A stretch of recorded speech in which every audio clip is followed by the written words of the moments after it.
আমাদের টিমটায় শনি লেগেছে, হ্যাঁ। আজকে কি বৃহস্পতি একদম তুঙ্গে? আহ, কি যে বলবো, একই বলে ফুটবল যে মানে সেকেন্ড হাফের প্রথম 15 মিনিটে 4খানা গোল দিয়ে এগিয়ে যাওয়া, এটা খুব অনেকদিন বাদে এই ইস্টবেঙ্গলকে আমরা দেখতে পেলাম। এবং ইস্টবেঙ্গল এরকম খেলি অভ্যস্ত, ছোটবেলা থেকে ইস্টবেঙ্গলের খেলা যখন দেখেছি এরকমই দেখতাম যে পিছিয়ে পড়া ইস্টবেঙ্গল সবসময় ভয়ঙ্কর। তো সেটার একটা অনেক মানে জ্বলন্ত প্রমাণ পেলাম আজকে।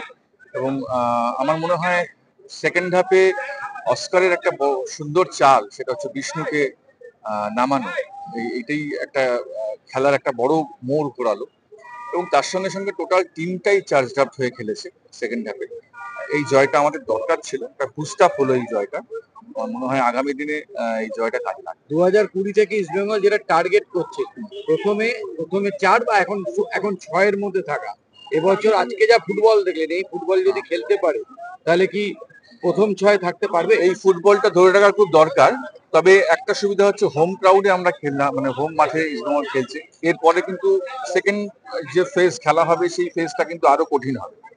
আমার মনে হয় এখানে আমাদের কিছু পরিবর্তন দরকার। একজন ক্রিয়েটিভ মিডফিল্ডার আমাদের টিমে খুব দরকার মাঝি দালালের জায়গায়। এবং একজন ডিফেন্ডারও খুব প্রয়োজন আমার মনে হচ্ছে। না হলে আরো লড়াই আরো তীব্র তীব্র হবে সেকেন্ড লেগ থেকে। তাই আমার মনে হয় যদি এই দুটো চেঞ্জেস হয় টিমটা দাঁড়িয়ে যাবে, আমরা টপ 6 শেষ করতে পারবো। Thank you.